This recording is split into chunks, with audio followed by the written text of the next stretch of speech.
Welcome to the Natasha Effect. Yes, I am not her. I am the husband. We are hijacking this episode. I have here my homie, my best friend, the GOAT, K. Yes, it's just a letter. I know, guys. I thought you were going to say the last Right? name or something. K the Great.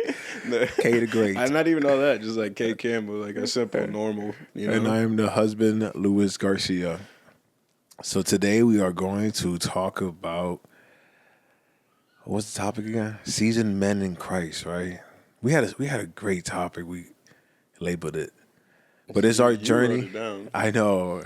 I think it's like, to me, I can't remember exactly what it was called, but it was something along the lines of like the trials and tribulations of becoming God-fearing and like a Christian in our eyes, what we view that as, and how we got there. How we got to where we're at and how we're nowhere near like finished with that shit, and it sucks. It hurts. Well, all you hear those cliches that say, it's not the destination, it's the journey.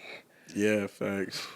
Well, And it is, but let's not act like it don't hurt. it's not both sides to that. You know, the journey hurts, but so does Not taking the journey. not taking the journey. Damn. And which one hurts more? Yeah, you know, I've heard something like that before. I have to tell the audience, if you ever hear us say that's a key on you, that is basically giving the other person their flowers for giving a, giving a... This just in an Ebonics class, ladies and gentlemen.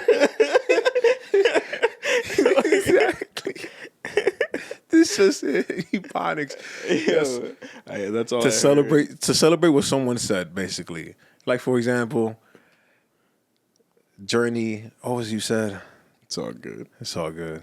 Well, let's continue. Let's do our Seasoned man. testimonies. Yeah. Testimonies. I'll hit you with the first question. Actually, Okay. what is the difference between religion and your relationship with God?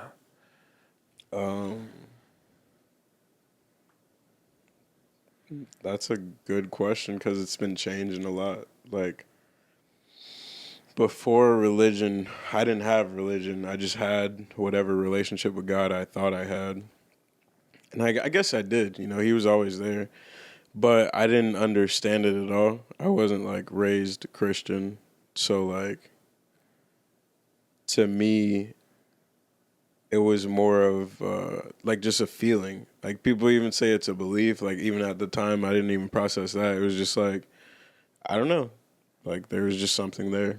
It felt like that. That's your relationship with God. That's what it was, Now, yeah. How does religion play in your life? Like, how would you separate? I mean, that's what I'm saying. Back then, I didn't have any religion. It was just that feeling. But, like, recently, like, committing to Christianity and, you know, being a true believer in Jesus Christ, like, reading the Bible and becoming that man that, like, I didn't know that I was, you know? Now, do you think, because to me, religion and a relationship with God is two different things. It's like the religion is the practicing how to become a better Christian, right? Because you have to do the steps. You can't just say, hey, I want to lose weight and not do the diet, not do the workouts. Yeah. So you can't say, I want to be a better Christian without practicing the religion. But then your relationship with God, that's something more intimate. Even in your workouts, I bet there's some days where you work out just to get it done, get your reps in. And there's some days where you work out and you're trying to do something. Yeah. I mean, I think that's still what it is, you know? I get what... I feel like it's a lot of different things that you're asking me. To me, just a simple yes or no as far as, like, whether religion and your belief in God are two separate things. Yeah, absolutely. Because, like, you can, like I just said, you can believe in a God and not have any idea who he is or what he does or even care. Like, I didn't give a fuck, you know? I didn't care at all. My bad. Am I allowed to cuss on this? Hey, I think you are. I think you My are. fault, my fault. She I'll always try says not keep it. to. She always says keep it real, keep it raw, keep it real. So Okay, but that's how I grew up. My mom used to, ooh, that before she found Christ. before she found Yeah, Christ, her tongue snapped. I'm still working my way through it. I'm working my way through that even a little bit more too. Let's actually. I'm gonna pivot off. We're gonna maintain the topic of Christianity, but how do you feel about certain languages? Because I know there's a Bible verse where it says like, "Be careful what you say," and so people attribute to that and go, "I'm never gonna curse because it's unchristian like." But I find some Christians use cursing as a great way to communicate because sometimes the word "fuck" really can explain what you're going through. Yeah, Not dang it, oh man, it's fuck, damn.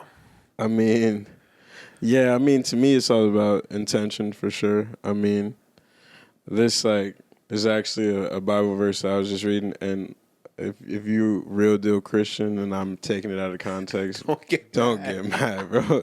Yo, Please don't. people in the comment. You in the He ain't chat. even saying it right. Yeah, Oh my yeah, God. yeah. I'm not. First of all, I'm not quoting it, and I will paraphrase never it? quote it because I'm terrible with remembering stuff. But it was basically God was going to help some king his name starts with a J, and his daughter was dying. I think it was his daughter. Again, my memory's bad, but I get the gist of what happened. And she was dying. He talked to Jesus, and then he started walking him, to where his daughter was, and this lady had reached out while he was walking by and touched his garment. Yes. And she long story short, I won't make it too long, but she knew in her head that when she touched his garment that it was gonna heal because she heard about Jesus' powers. She had the faith. Yeah, she had faith, and that's what the whole thing was about. Is I've never. He turned around, and he's like, I've never had somebody who showed that who expressed faith like that, where they didn't even think I needed to know they were there. You know what I'm saying? They just reach out and touch my garment. I'm be good.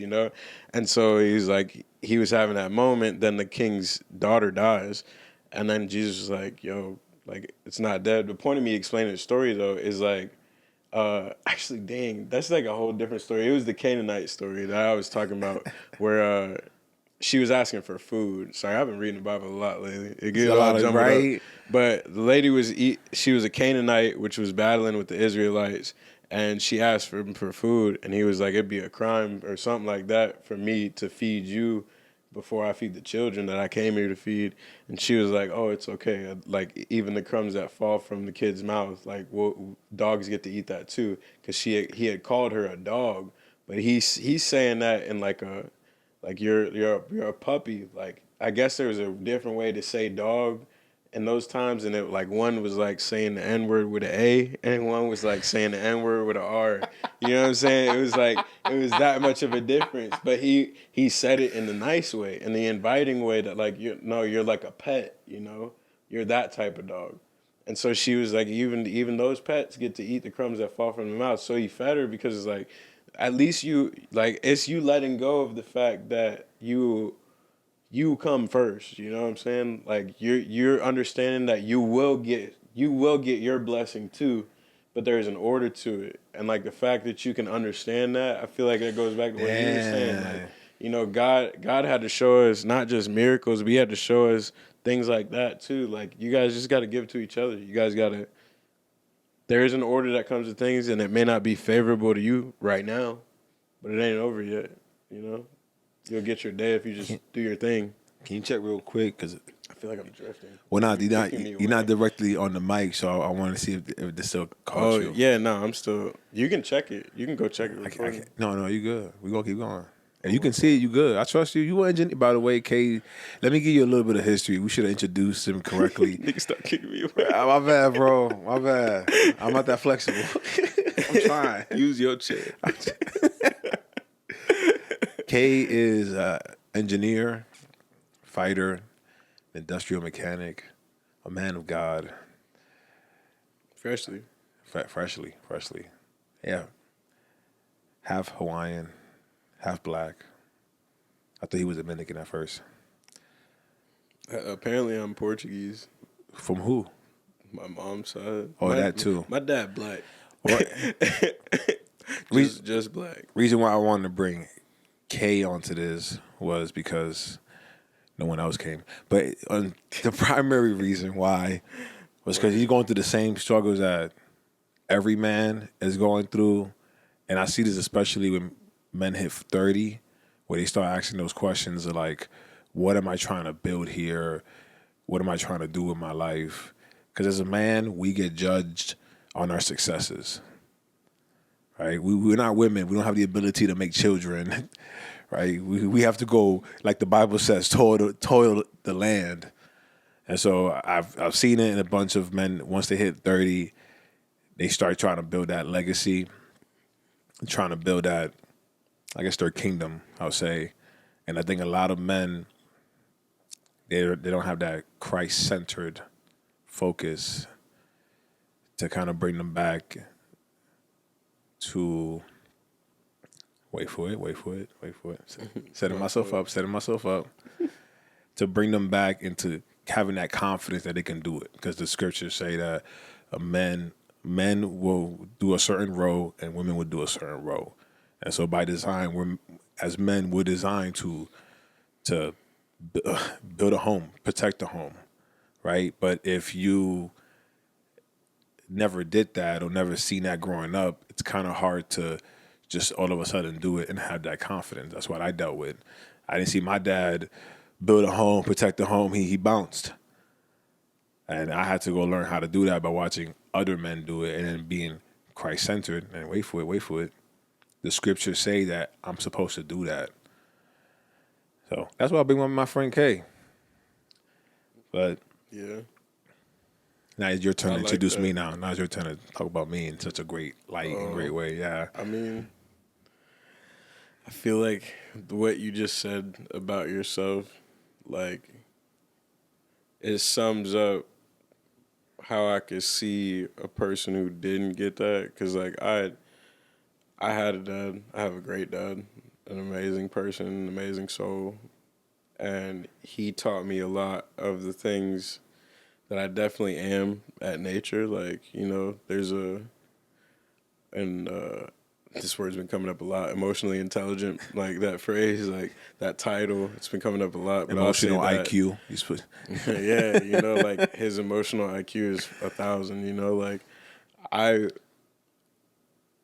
don't need to communicate a lot with my dad for him to like to understand that he's always been a person who's just real tapped into like people's emotions, understanding them. He might not give a fuck. He might not care. Sorry, he might not care, but he does understand people very, very well. So like, he's taught me how to be that. He's taught me how to be some of the man that I want to be. But there are things that I'm sure he tried to teach me, but I just never got, that I'm having to go to God for. And I would have never went to God if God didn't like come for me. I felt like it was always like a feeling that I tried to let go, you know? Like I tried to let go of that feeling that I had that there was somebody out there. And then he was just like, he let me have my time too. He let me go do my thing, you know what I'm saying? And he also let me feel what it feels like to do your own thing, you know? And eventually he came back, he crept back in, and like he gave me, what do they call those calling signs? Like when you like, listen, I know that I don't believe in you, but I believe in you. You do it. Just listen, just one thing. Just one time. You do this one Start time, bargaining. and then he does it. You like, oh, do it again. Now, oh man, that was funny. I was trying to track back. We're gonna keep it real, right?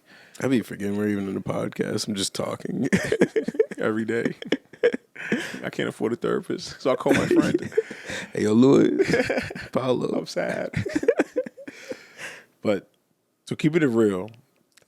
Listen, one thing I hate about being a Christian, I'm gonna be honest. One thing my flesh hates. Let's go with my flesh hates. It's when you miss all the fun you was doing when you was living in the world. You know, or all the fun I'm not gonna say the type of fun we were having, but the sinful fun. And then you follow God and you realize like that sinful fun doesn't fulfill anything. It doesn't fill that hole in your heart. So even though like my body will desire to return back to those things, like I I know like through God that it's meaningless. It's never gonna fulfill anything, and it's gonna be a depressive cycle. Like when you go follow God, you might get depressed for a little bit, but then you end up happy again. But when you're Yeah. following your flesh, it just you have to get that hit of what your sin is in order to get that happiness. But that's finite. Right. Where God is, you can just tap in anytime. And the stronger Yeah. you build that relationship, the harder that hit. Like I'm addicted to Jesus. I'll be out here like, yo, Jesus, I need my hit this week. So like, bro, I was explaining to somebody like, there's never, you can never.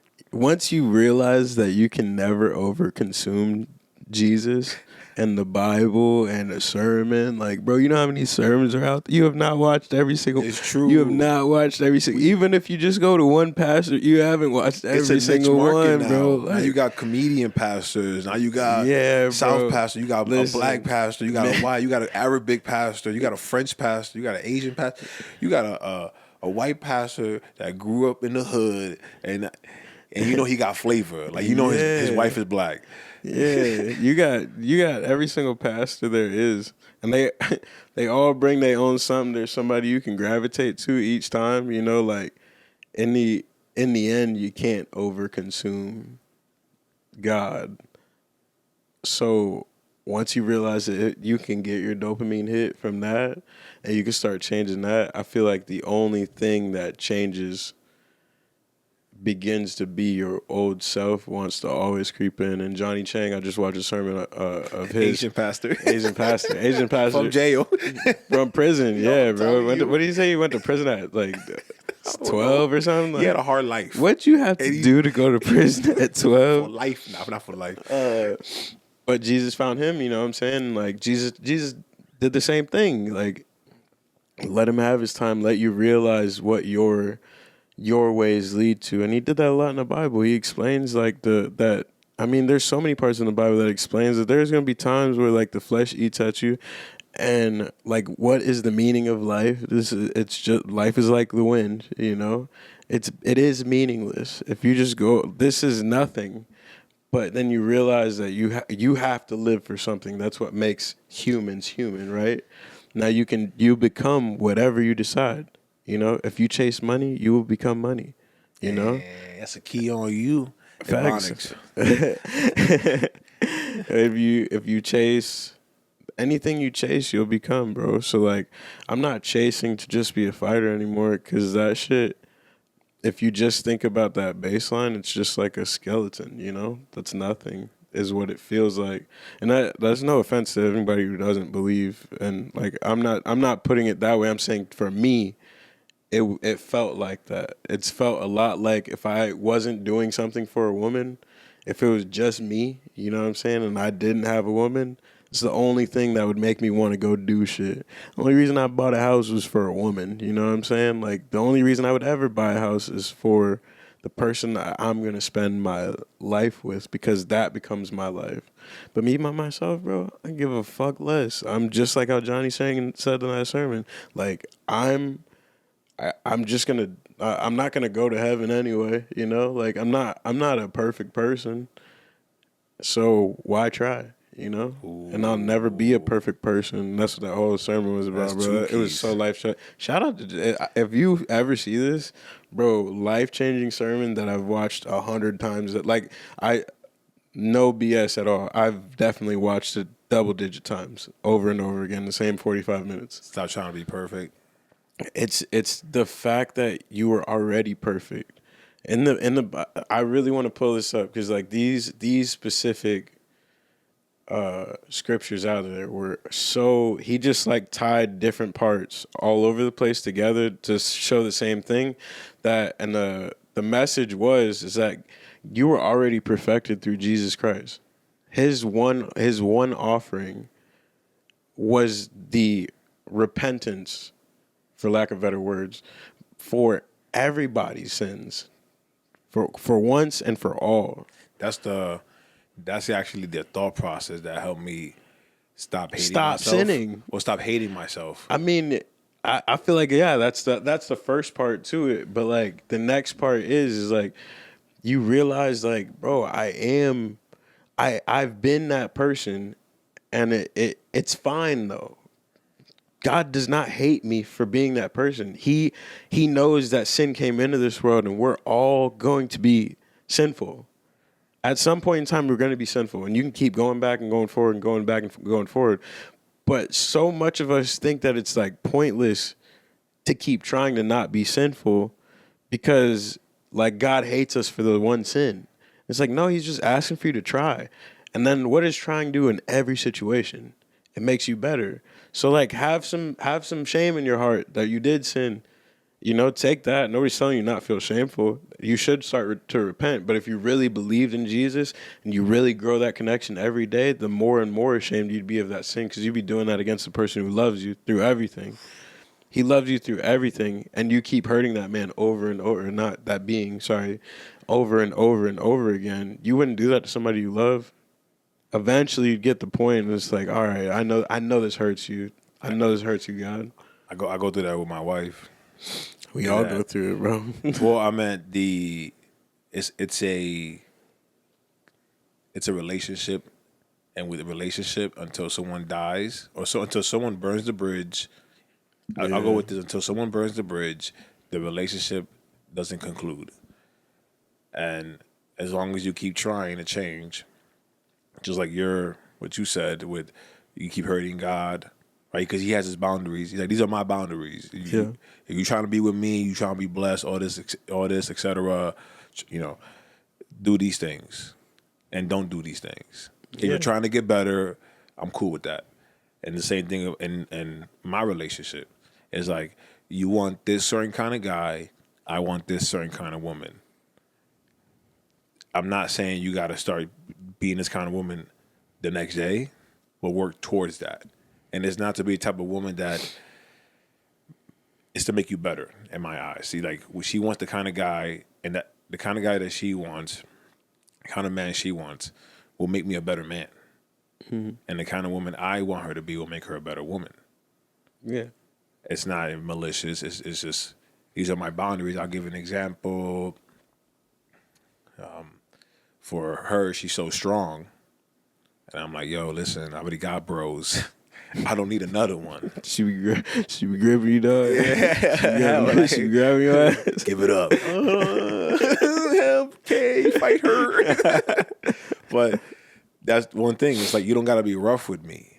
Yeah. It's like, because if you're rough with me, I'm going to be rough with you. And that's not good. You don't like that? Well, yeah. And so I want you to be more of a soft woman. Now, I'm not telling you to be a soft woman to the world. I'm telling you to be a soft woman with me. Because the world doesn't care if you live or die. But if we're supposed to be a team. That's based on what he said, by the way. It was dope. Shout out. Give you your flowers. Let me get the bouquet. Mm-hmm. Hey, people ain't gonna understand what it means. Oh, just Google "get flowers," you know. But my bad, bro. I keep kicking you. Like, why am I breaking my neck so much? Stop looking at me. But like, the Bible says we're supposed to be one. We're supposed to act as one. Facts. And it's not gonna work if you're trying to be the man and I'm trying to be the woman. It's not gonna work. We're not designed that way. I'll say, for example, like I said, why are you acting masculine with me? Why are you acting strong with me?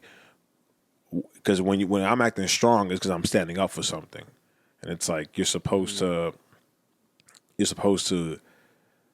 be soft with me, right? Because I'm supposed to be hard out there, and when I come home, I'm supposed to be received with love and affection. Because you, like you said, because we had this in the previous conversation, when your woman is treating you nice, you'll die for her. Like, you will, yeah. As a typical man type thing, you'll die for your wife, right? And all you want is appreciation. All you want is very simple things. I feel like I feel like one, I will say is it's not simple. It's not simple when it's put in like the way you just said it. Cause when you say all that, like the very first things you were saying was how like I want you to become this person and you want me to become this person, which isn't natural. Like I feel like what I what I've been calling and I'm calling out myself really to it, and I could be completely wrong. Let me just say that. But this has like been my human level thinking, and like what's that verse where he talks about like, for my thoughts are higher than yours, and I realize I've been getting into the Bible more, and like my relationship with God, like I'd be like, okay, I'm gonna do this, I'm gonna do this, and like I'm gonna get closer to Him in this way, and I'm gonna live my life like this, and like life ain't going that way. Like, and it's not on me, you know what I'm saying? It's not me being like, I'm not gonna do it. I'm doing everything I said I'm gonna do. And it's like, God is like, nah, I didn't mean like that. Some of it I'd be like, yeah. Not, I want you to chill on that now and go focus on this, you know? And I'd be like, bro, what am I doing? You know, like God talks to me a lot now, and I feel like I can hear His voice, and I feel like He's been showing me that these things are for a reason, you know? And like not everything's gonna add up the way you have it, because my thoughts are higher than yours. I'm thinking 18 steps ahead. You playing checkers, I'm playing chess .8. You know what I'm saying? Like I'm on chess at 2000. You feel me? Like, So I'll try to connect what I was saying previously to that. Yeah, I never did. My bad. It's more when I say wait for this. When I say her become the woman I want, is because I have my own love language. I will clarify more, because what I said earlier was kind of confusing. But I feel like I understand it. I didn't finish explaining my point, which was just that I feel like I'm realizing that like, okay, I'm still becoming that person that you want me to be, and I understand it a level more and more and more. And what I understand is that I will never be Jesus. You know what I'm saying? Which is essentially what He wants out of all of us. But there's this huge spectrum of good that I could live in, and like we need to find what's gonna be the best life for me. You know what I'm saying? Like I'm gonna be real. Like I'm trying to get closer and closer to God and like not sin, but I'm doing a really good job. But I'm not gonna be perfect, bro. It'd be crazy for me to think that I was gonna be a perfect person, and I want to believe every day that I'm gonna step up and do my best. But I have my days, bro. I have my days now. I have my days back then, and I'm gonna have days in the future where like I'm going to feel like my worst version of myself, and it's gonna be so much controlling. I'm gonna have to do it, and so like let's figure out where that happy medium is, and the same thing in your relationship. Figuring out like, okay, like I tried this, and like now we're working into a compromise instead of like I'm going to be this person and you're going to be that person. It feels very obligative, and I don't even know if that's a word. I liked it, bro. It hit right. I tried to roll it. Obligated. Obligate. Ebonics. Yeah. Yo, listen, it's a real thing. It was a video. There was a black guy, and he said finance instead of finance. Finance. Yeah, finance, bro. So it's a real thing. It sounds spiffy, bro. It sounds spiffy. At least I call myself. It triggers me. I like what you said. It sounded French. Obligative. Oof. It sounds offensive. Sound fire. It sounds offensive. You just made a new word up. That's really what I was going for, too. I was trying to say it feels offensive. Obligative. I think it's obligative. Obligative. I can't even do it, bro. You rolled the tongue so nice. Ladies, he single. I'm joking. I grew up around them Spanish folk. You know what I mean? Town and country. Yo, Tampa. Oh my gosh. Ice. Nah, they good. Most of them. I like what you said about not being perfect, and I was gonna explain what I meant, but you killed it. So I will say, based on what you said, it's like when I'm in college, and they give us a syllabus, a rubric to judge us against, right? Mm-hmm. So it doesn't matter what I feel about my paper; it matters what the rubric said. And I think the Bible does the same thing. Yeah. Like we judge ourselves based on our own feelings. Then you're gonna have those I ain't good enough, because the scriptures don't say that. The scriptures are like, oh, you suffering? Be grateful. Because now you're building endurance. Now you're building character. Yeah, bro, that's I'm my like, what? That's my favorite. Are you a verse. masochist? That's my favorite verse. Yo, listen, that hard shit you're going through, hey, God, any temptation, God will give you a way out. He will. I'm like, You ain't always gonna like that video. so you gotta be in the dark. You gotta really be in the dark, be in pain, etc., and just wait it out. You gotta really believe. You gotta really believe. Put your life on it. Oh, okay. I just gotta wait it out. I just gotta keep doing what I'm doing, and there'll be a way out, and I gotta take it when it comes. So that's the rubric. I don't read no scriptures where it's like hate yourself. I need you to kill yourself. I need you to know that I hate you. Like it's none of that. You're not good enough. It's like, yo, just try. Just try. Just try. Just keep holding on. Yeah, keep believing. Do your best, and that's one thing is like, it's just do your best, and it is. I think a lot of times we get attached to failure. So when we do our best and we fail, we don't celebrate the fact that we did our best. Yeah, and that's the reason why I say like the being real, like that Johnny Chang sermon is like being real with yourself, like, or you're you, like your you is gonna come out every time. You've been you for how long? You know what I'm saying? And like especially if you didn't believe before, that's all that time. What's every fighter? We just said this today. Me and the dude tattoo artist Flo. Me and him talked for a long time, like a lot about life. And what does every fighter say? Every fighter who's ever met? Man, I wish I would have started this earlier. Like, I bet you what every person with stock say? Man, I wish I would have started this when I was 4. The housing market, on, the bro. Bitcoin, Like, the housing market. There was a meme that said, man, in second grade, I was drawing pictures instead of investing in the stock market. I'm a fucking douche.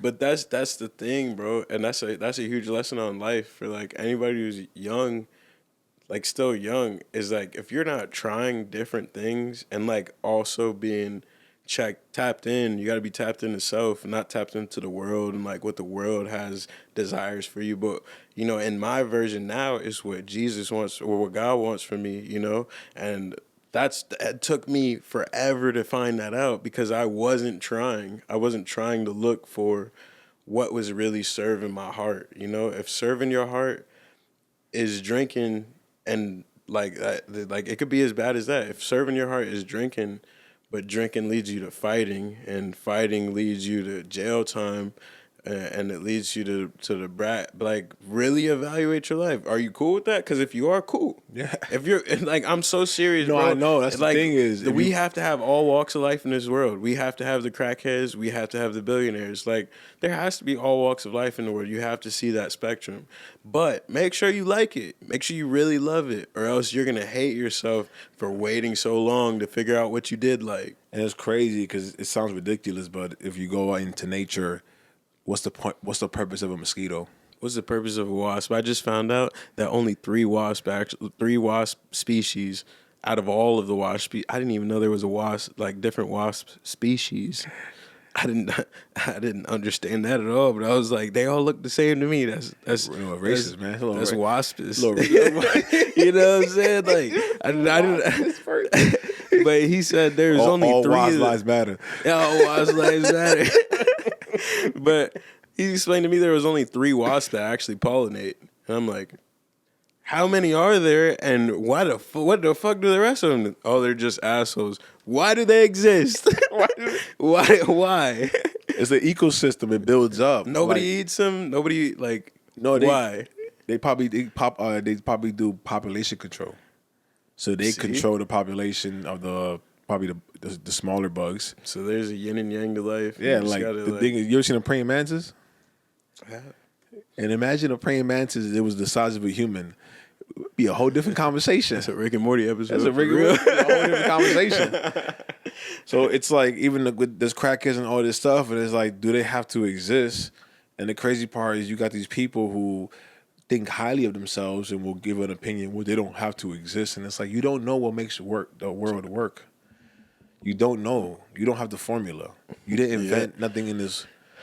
And the thing is, bro, is like, to me, the way you live your life is an opinion. Like, you can have all the facts that you want about, like, what's healthy for you, like what is emotionally intelligent. You know what I'm saying? Like, what do I find to be more fruitful to your mental health? Like, but the fact, like, to me, that's what I'm saying. My view on life is you live your life however you want it, no matter how much it hurts you. If you die at 21 and you're okay with that, then you've lived. You've served your purpose in life. You know what I'm saying? You compare your life to other people, and that's where you start to fuck shit up. He's 80, I'm 20. It's like you could have had a 20-year life full of adventure versus this person was 80, but just the fucking same thing do every day. It. Yeah, sorry, I keep forgetting this is a podcast. We talking to the mics on the regular. Yo, yeah. This is no different than a phone call. You do music? Yeah, you do music all the time. Like, you should have mic, yeah. It was funny. The funny part is when people have long conversations and they're like, yo, we should do a podcast. And never do it. And never do it. It's like, that's not the whole point. The whole point of doing a podcast is to build a brand, build something. Yeah. But I got another question. Let me go into my notes. Not for sure. A major failure that became your greatest teacher. A major failure that became your greatest teacher. 2024. honestly, the years 2024 and what was that, 2019, both of those terrible years.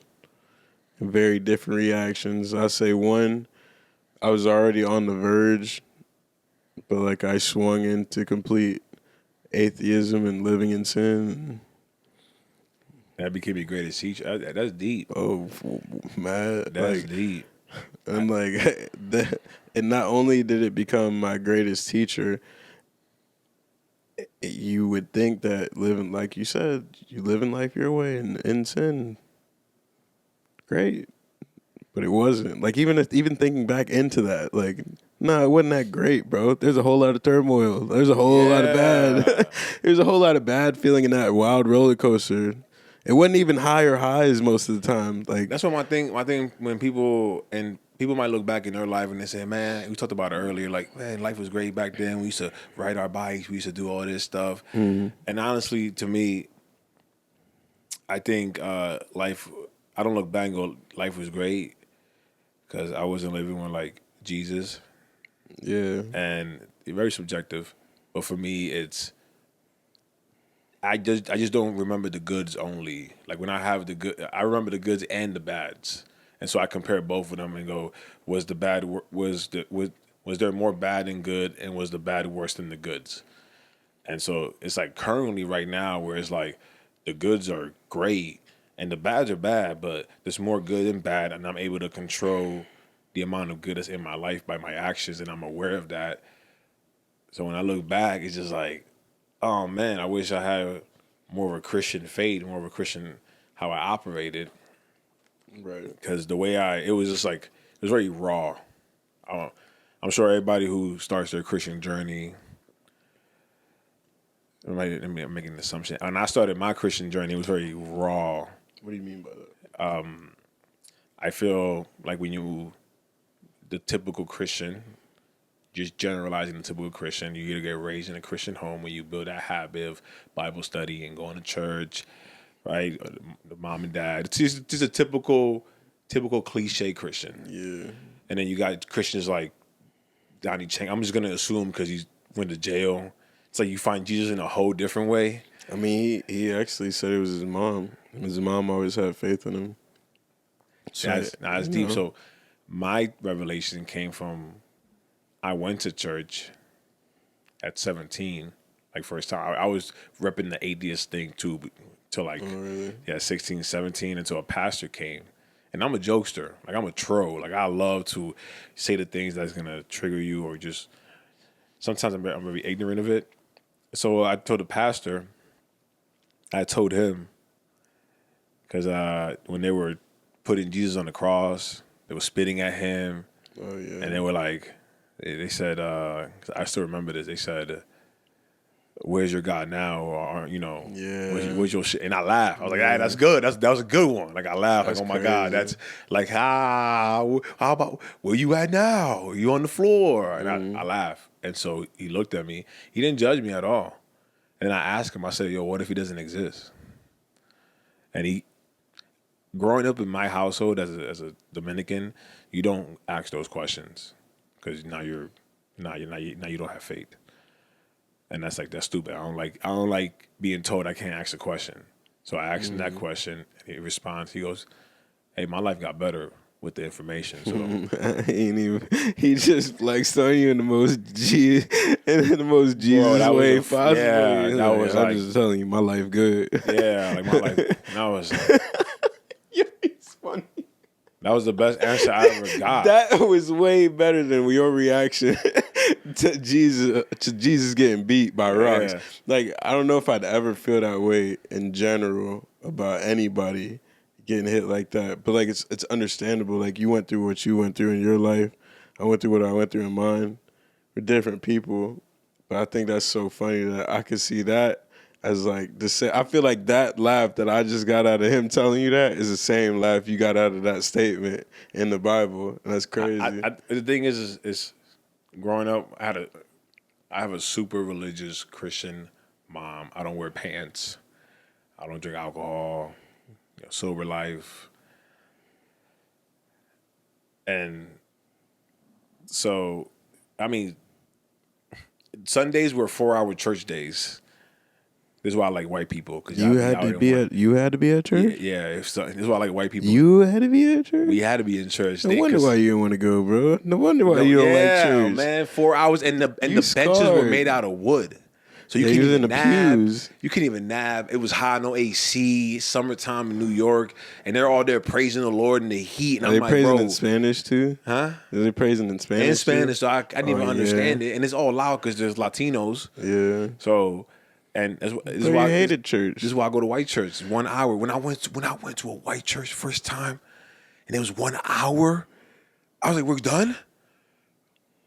Yo, I felt I felt the Holy Spirit hit me. Like, how do you don't run out of time in 4 hours? Like, how much praise it? And then they do 2 hour nights. So my mom was in there Monday, Wednesday, Friday, Sunday. Monday, Wednesday, Friday was 2 hours. Sunday was 4 hours. And I'm like, how much Jesus do you need? You can never get enough. You can never get enough. Exactly. Bro. So, but oh man, I lost my train of thought. Oh, that see.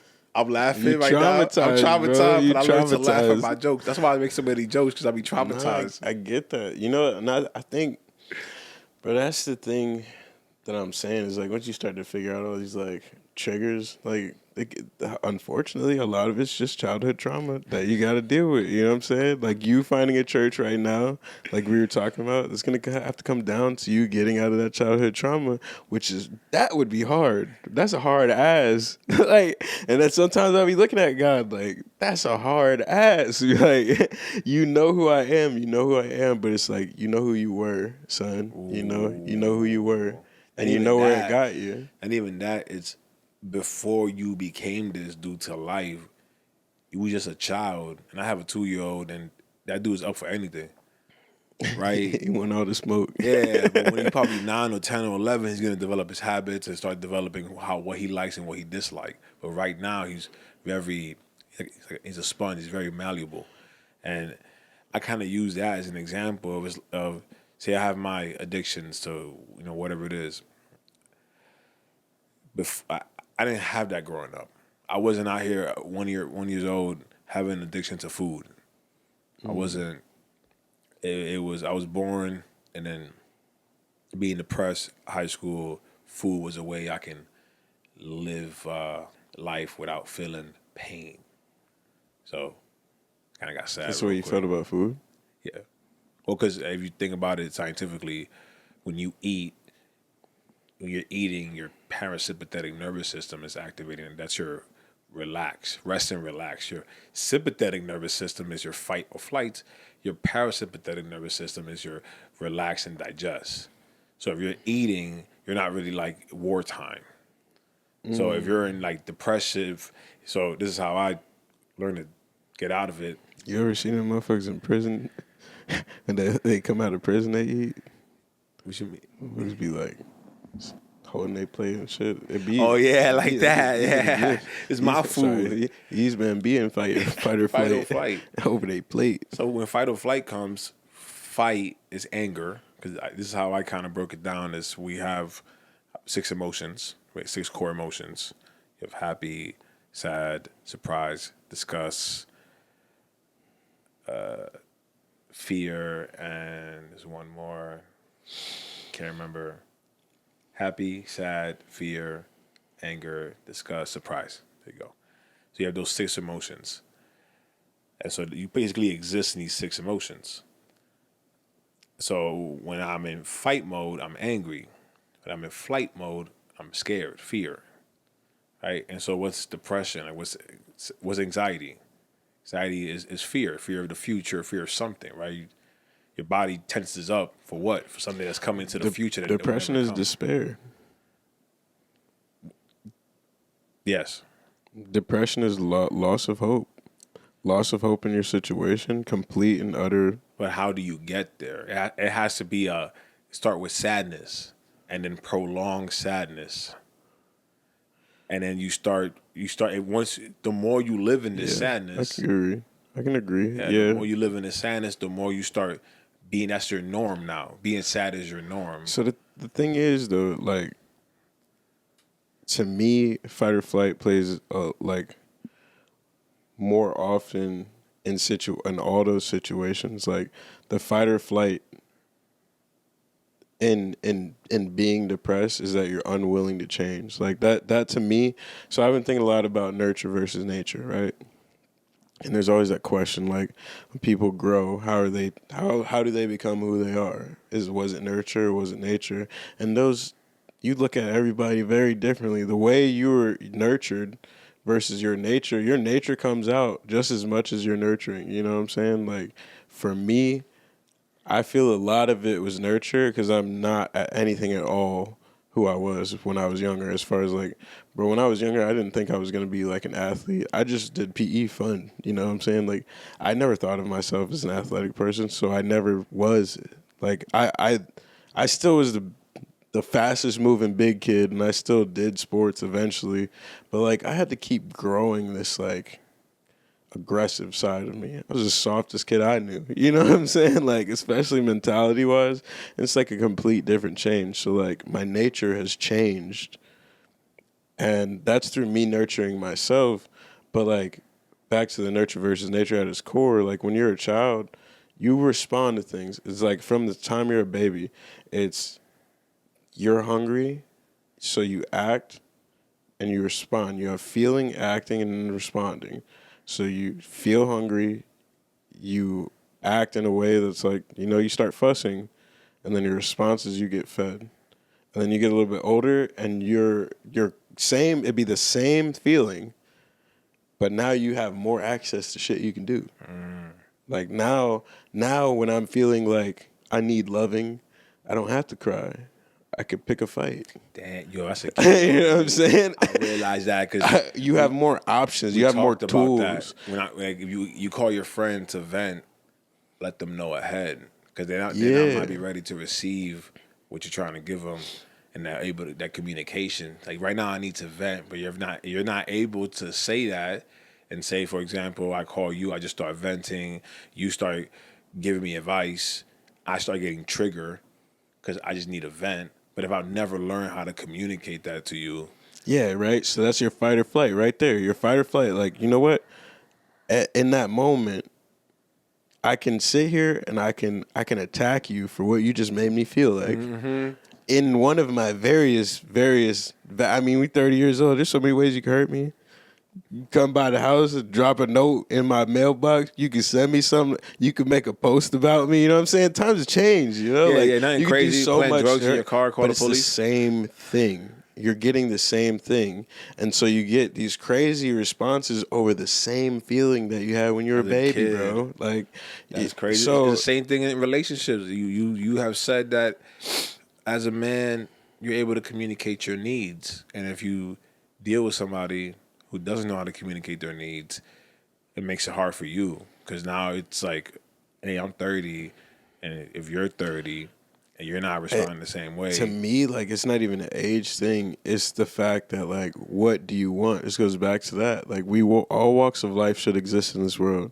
If you want to live in a way where you don't talk about your feelings and that works better for you mentally, it doesn't work for me mentally. that's And how the I men were can't. back in the You days. know, like, Men were like yeah, that. I'm not him. I mean, I'm not neither him. am If I. I like to you know, talk. like, My wife be getting mad at me. I don't like the arguing. Oh, it's gonna be necessary. I'm not acting like it'll never happen, but like, I don't like to argue over shit that's not real. You know, like if something hurts you, you talk to me about it. You let me explain myself. I let you explain yourself.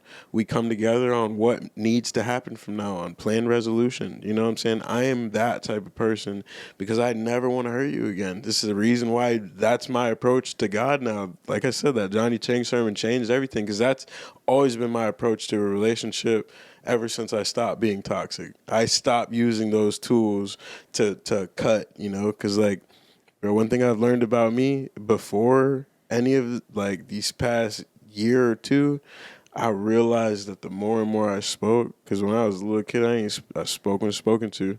Like I was a very quiet dude unless I was with friends who I felt really comfortable with, and I still didn't pick it up because I didn't do it like with core people, you know what I'm saying, with emotionally intelligent people. But my words cut, you know, that they definitely could cut, and especially if I'm not watching out.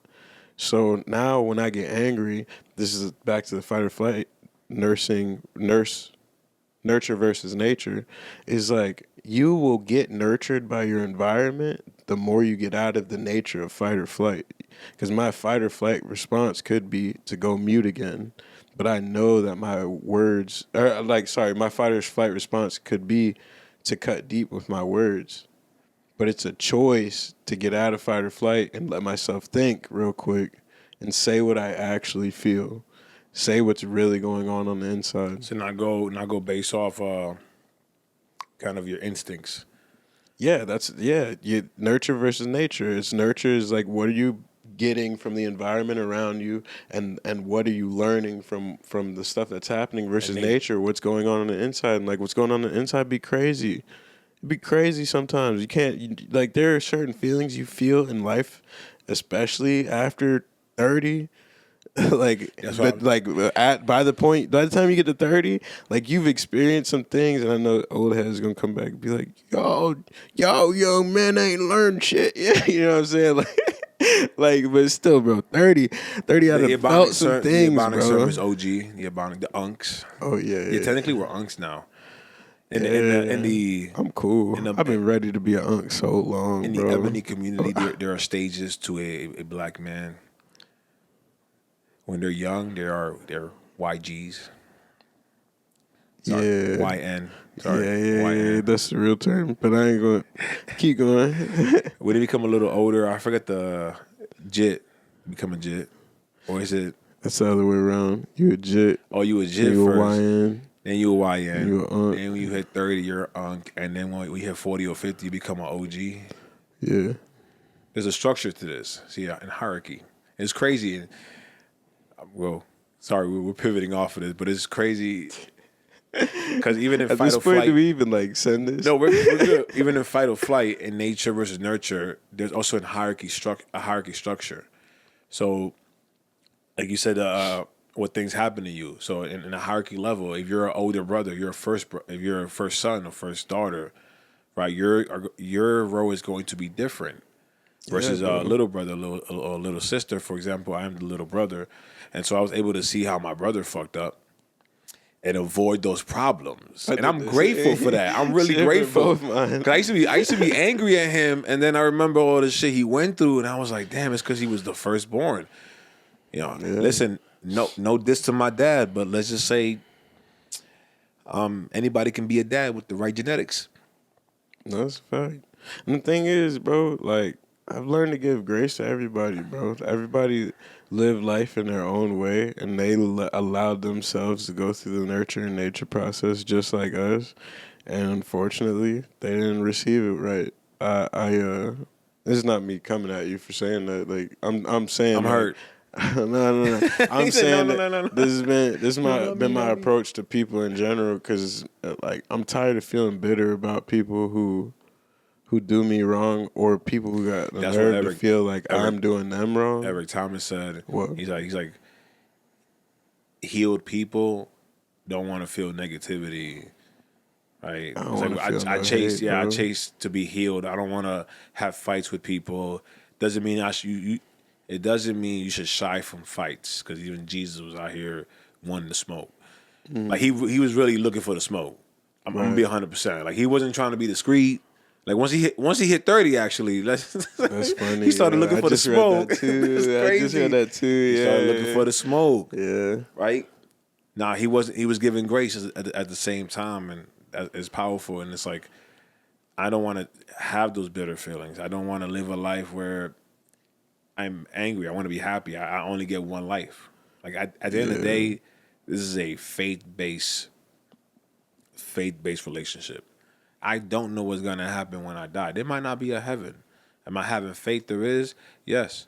That's the only thing I got. I can't come to you and prove you with some data like, yo, yeah, we good. After we die, we set Golden Gate. Jesus got the So you don't stuff see up that? there. Yeah, you don't see You it. don't see that? I can't promise you anything. I can only have faith, and I don't want to live a life of misery.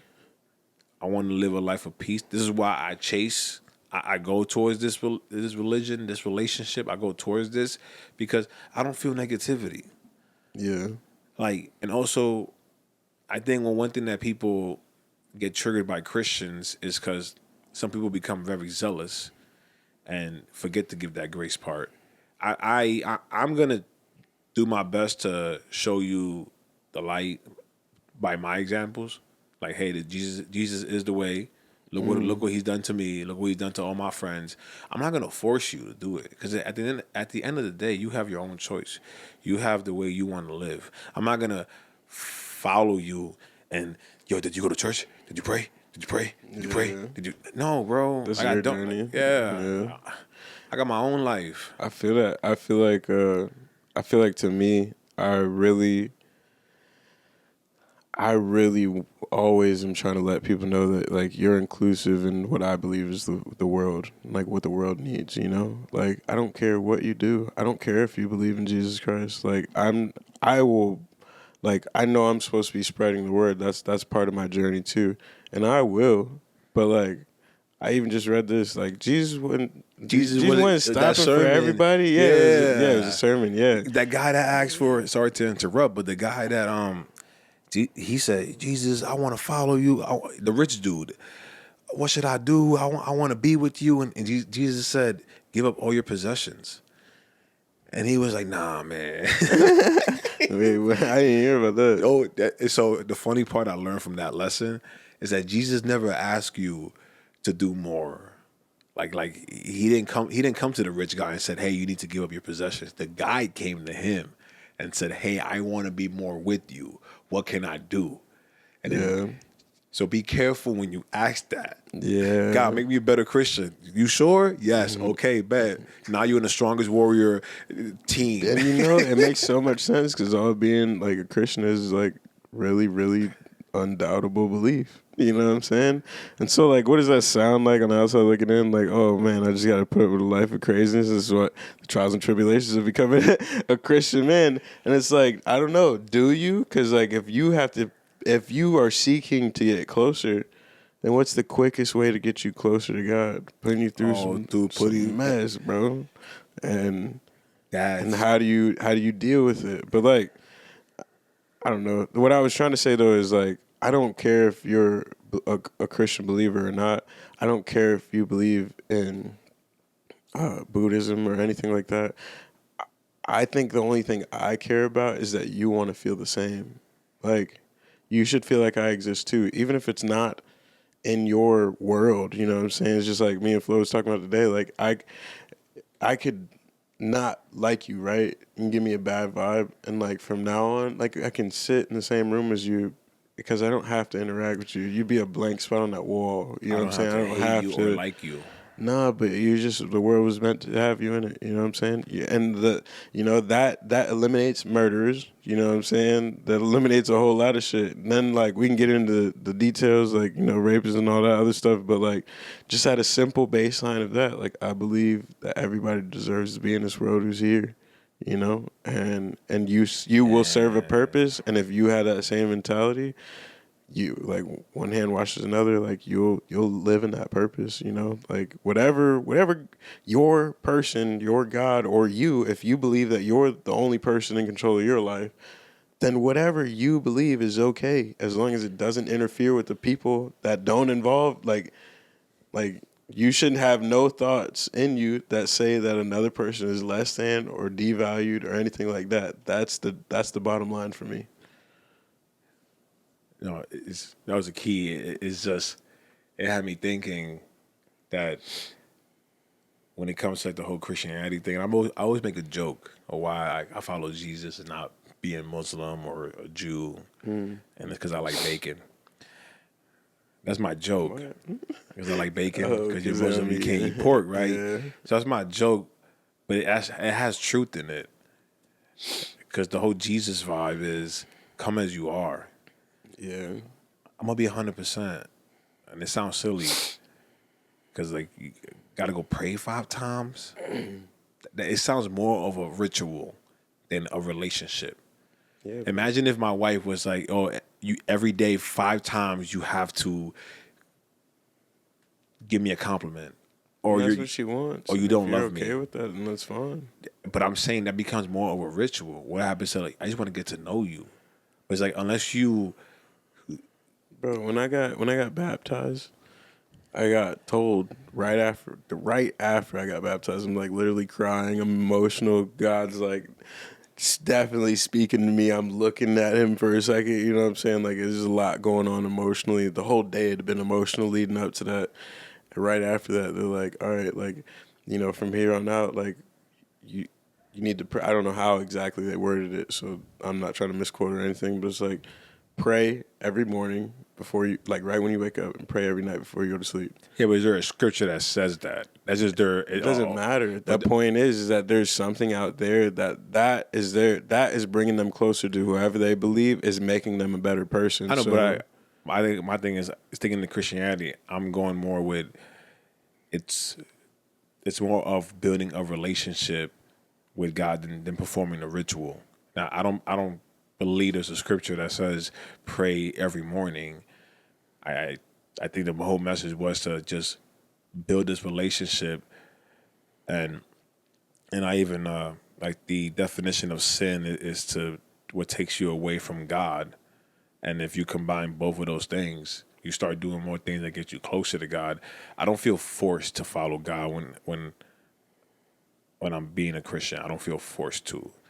And if some people want that ritual of 5 days, pray every day pray 5 times a day, and that's how they feel close to God. That discipline, it's just, to me, it feels like a ritual. Like I have to do this. So some days, and because this is how I will feel. So you're not dissing them, saying like, no, I'm not dissing. That's not a real like. No. That's all I was saying is that's like, why I said like my joke has truth in it, because to me it's more of a flowing. Like if I had to compliment my wife 5 times in order for her to feel loved, that's insane. That's because God is not like, yo, you need to compliment me 5 times for me to love you, to forgive you, to do this. I don't know. I get what get what you're meaning in words, and I'm saying, I can't relate to the feeling. Well, yeah, I'm saying this because even like we in our old community, we had traditional Jews, and they would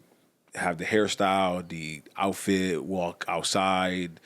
Yeah, they only chill with their own book too. Huh? They live by a certain set of. They only chill with their beliefs. community. That's not how I am as a person. Like if I was to be born in that, and you're telling me, oh, I can't really have these kind of friends, I have to stick with my own thing, I can't do that. I like to be a part of any group. And so that's what I meant. Like when it comes to why I follow Jesus, it's more for me. I was trying to go more towards that. It's more for me. It's more what connects me. Like when you said, you want to follow Buddha, you want to follow whatever, that's on you. I don't care if you go follow Jesus. I will tell you, I'm not care to the level of I'm not gonna chase you. I'm not gonna force you to go follow him. Yeah, like truthfully, go follow any of them. Yeah. Do any of them that don't involve you hurt nobody. But the reason why I do think yourself a favor. Like the reason why I think Christianity is the best, again, it's subjective, is because of that. It doesn't feel forced. yeah, I don't ever no, I feel forced you. to go do it. Like even on my darkest days, which I'm going through right now, I still don't feel forced. Yeah, I'm like, nah, this is the GOAT. He's been carrying me for 4 years. It's like imagine having Michael Jordan on your team, and now all of a sudden you don't want to pass the ball to him. yeah. You imagine that? Like, oh man, you know what, Jordan? Last game, I felt like you didn't really have my back. So the next game, I'm not gonna pass the ball to you, even though you took us to the championships. That's the same thing. Like, God, you know what? I really felt like you didn't have my back, so I'm not passing the ball to you. And it's like you feel like it. You feel like it. Not actual facts or evidence. You feel like I didn't have your back. Yes, God. That's how. It's always like that. It's a feeling when you. A lot of people that I meet, they do it to themselves. The problems that they have, they bring it onto themselves. And then they blame God, right? And then God takes them out their problems. And then they love God. And then they put themselves in more problems. And then that's what I'm going through right now. It's like I'm putting myself in problems because I'm trying to figure it out. I'm trying to learn how to navigate this world. And I'm failing a lot. Yeah, that's that crushing chaos. The book by Manny. Mm-hmm. So, he mentions that. Well, I mean, essentially, what I get from his sermons is that, like, and I think he does talk about like a certain chapter in the book on this sermon, but like to us in the way that we believe, right? Like I ask you this: you believe if you read the Bible, you'll get a better understanding of what God wants from you in your anointing.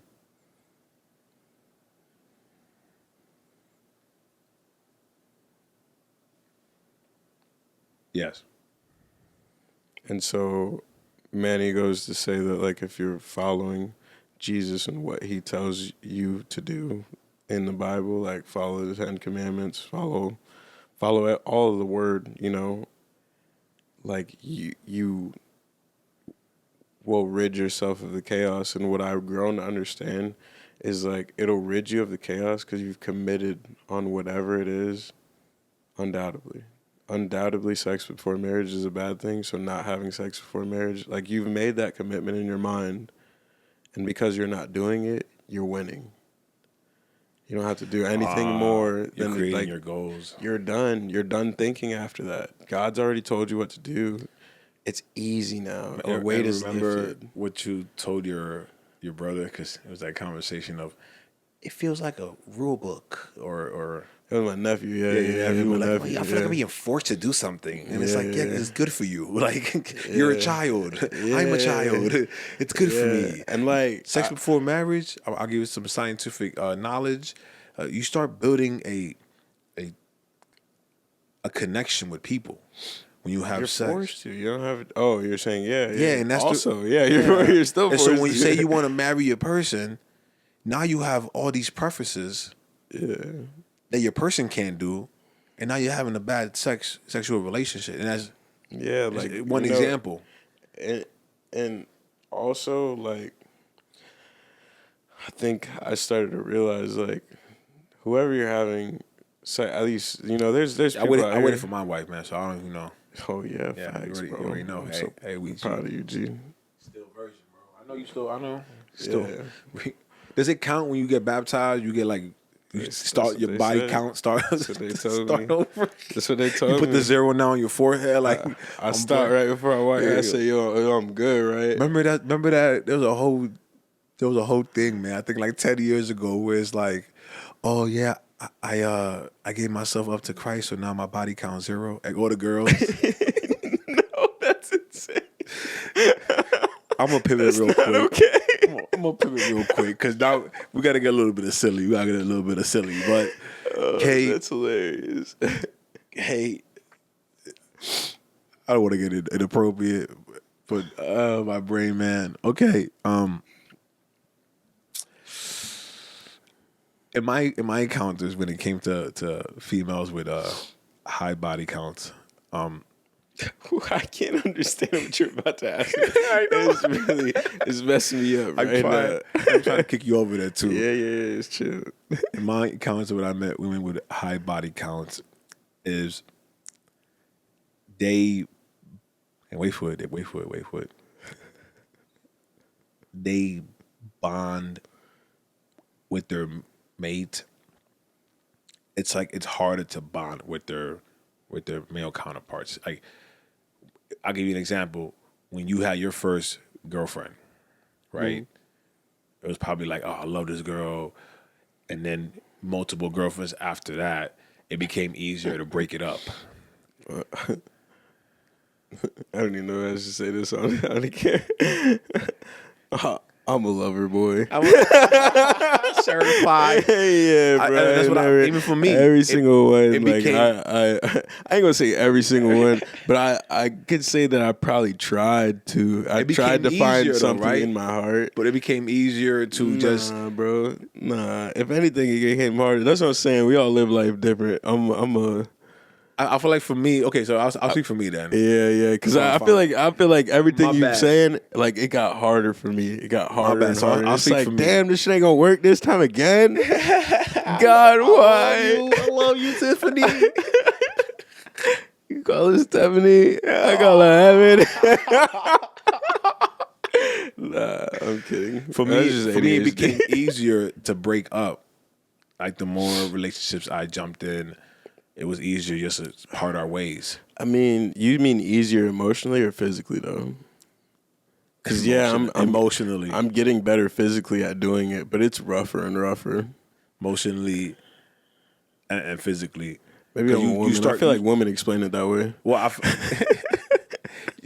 you start treating it like a hit of dopamine and not appreciating what a relationship is supposed to be.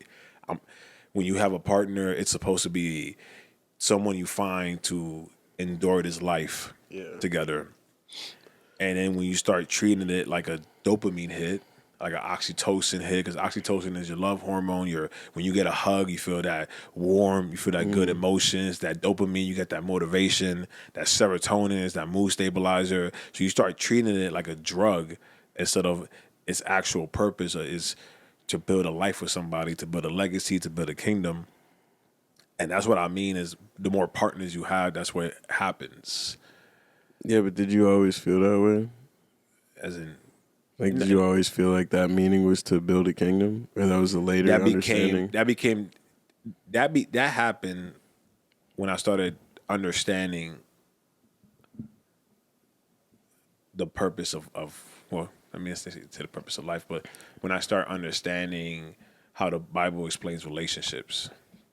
And that's all I was about to say. It's like, I feel like that's our understanding of it now.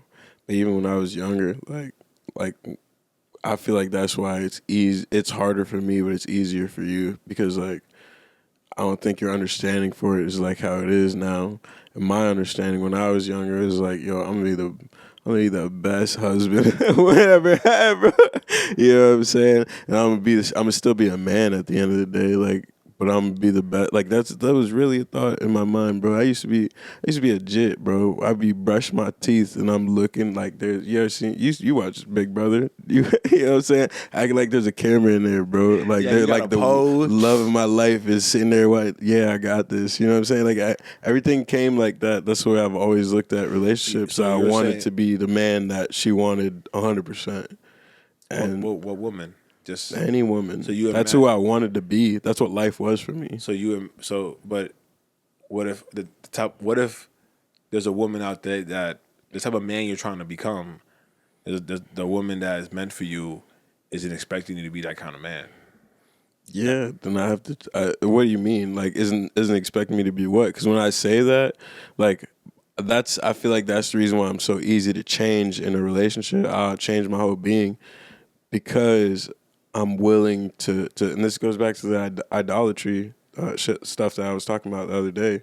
Is like, for you said Dollar Tree? Idolatry, Okay, my bad. All right, bad. which is like, idolizing something that's not Jesus. Yeah, that's not God. Because, if I heard Dollar Tree, someone out there heard Dollar My Tree. bad, bro. My pronunciation. No, you said it very correct. I think you said it Ebonic, you know what I'm correctly. We saying? just ignorant. Like when someone says insulin, Yeah. I'm tired of your insulin. I'm like, I don't got diabetes, right? I'm tired of your insulin. I don't have the. That's wild.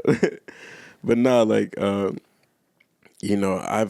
I've realized that is that I do suffer to idolatry and that. Like, I be thinking that, I don't have a problem because I am not serving other guys, but I'll serve a woman 100% Yeah, I've more realized than that I'll too. serve a God on accident. I won't realize that that's what's happening, but like I'll dedicate my energy into becoming this person that person wants, whether it's good for me or them or not. And that's what I kind of meant, because the Bible dictates a man to be a certain way and it dictates a woman to be a certain way. I know, because when I get petty with my girl, I use it on her.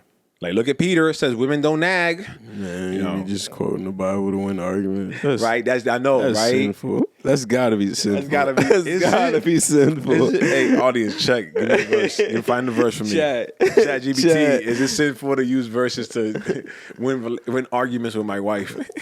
I can't imagine. That's good. But so the Bible wants men to be a certain way, and I realized, because when you said, "Oh, I'll change for a woman," Yeah. to me, I felt like my relationship started producing fruit when I started acting more like that biblical man. I feel like I was always trying to be like the biblical man for like when things were going good, and then there be some toxicity that goes on, and then I realize like what the wanted response is, not what the necessary response is. Like that's why I'm so good at being toxic, because I know the type of toxic that a woman wants. I'm convinced every woman wants a percentage of toxicness. Oh, They get bored. They get bored. We all get bored, Like I mean, there's a reason why. Because when you can look at the divorce records, and you can see why, like who initiated the divorce, and the reason why, and more women divorce men than men divorce women. Because y'all get bored. Y'all want some toxic. Listen, I'm not gonna take a number and make it that way, but I see it too often. Often. Randomly, men, start an argument with your wife. Just randomly start an argument. Let this man Give her the give me silent no treatment for like relationship. 2 days, and then come back and say, "I'm sorry." You got to keep it spicy. Just crash out, bro. Just crash out Just for no crash reason. No, please. Because now she's gonna think. Hey. Now she's gonna think, "Is this my fault?" She's gonna be like, "Is this my fault? Am I the reason why?" And then 2 days later, you come and hug her from the back and be like, "Yo, babe, I'm sorry. I was going through a lot of stress. so specific. I love you." And she's gonna be like, "Oh my God," she's gonna feel comfortable. She's gonna feel happy and relieved that you're loving her again. But she still went through those 2 days of crisis mode where she was thinking just about you. Just about you for those 2 days. You was going through her head the whole entire time. Bruh. And what you think of, you become, bro.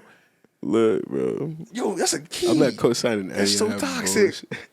No. Hey, my relationship's strong. Listen, bro. I keep it spicy. I would say that the crash out and all that is gonna happen. Like, if you're a human and that's who you are and have been, this goes back to the fight or flight, bro. Either you want to stay in the fight or flight, or you want to fix things and actually cognitively let yourself be nurtured by life. Listen. No, I know you. Your Honor, permission to treat the witness as a hostile. Isn't it true that your fighter name is Crash Out K? So actually, it's just K Dot. That was you coming up with Crash Out K. but I just started playing Magic Arena, and yeah, my name is Crash Out on there. 4 no A.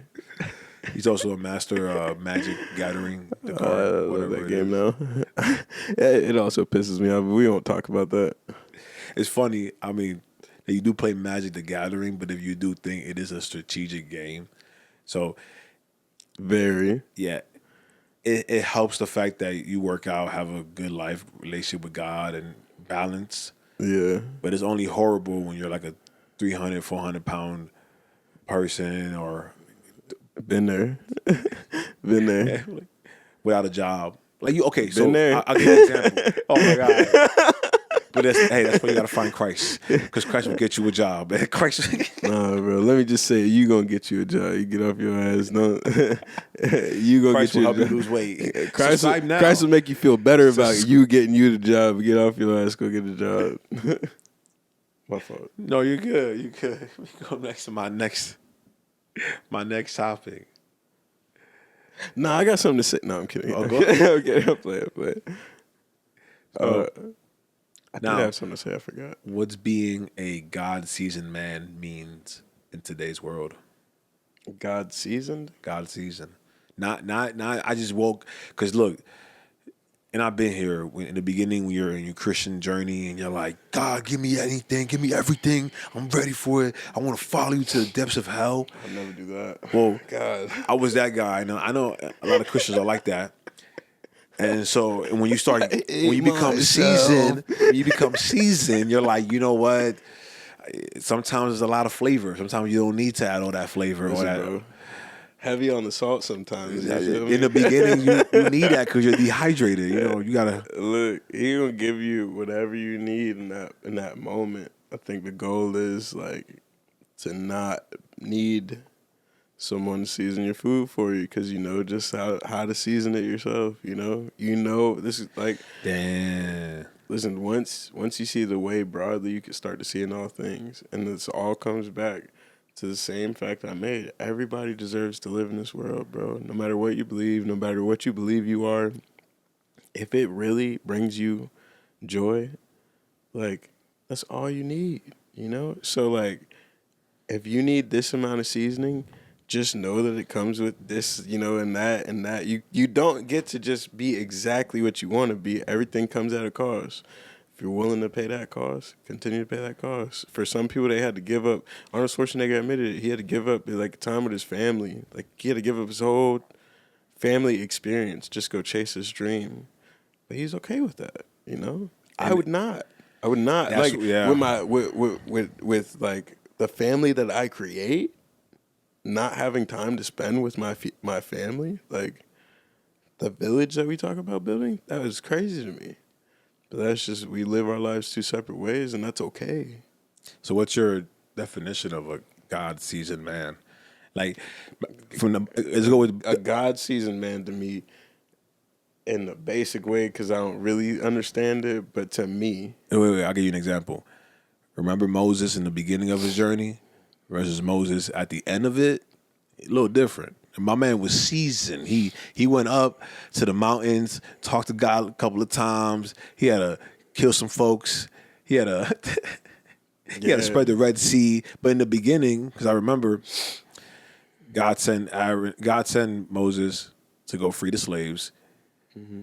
Moses responded with, I don't know, I might stutter and mumble and, you know. And God was like, okay, take your brother Aaron, which shows me that he's mad nice. Because if my son came to me and was like, go tell your mom this, and he's like, oh, I don't know, yeah, I would have slapped him. And God is like, okay, take your brother, go, he's get it done. And then now Moses, when he did the plays and opened that Red Sea, he wasn't like, oh, I don't know if I can do it. I mean, my man had the confidence. I mean, that's all it is. So that's what I mean. It's like God sees a man. What does that look like to you? What is that looks like whatever your life is amounting to. Like, to me, God seasoned manage just means you've been put through a lot of times where you had to test your belief. My belief's been tested since day one, since I had the feeling. You know, there are plenty of times that I was in the vicinity of a church and didn't go, you know, and like it was always there though.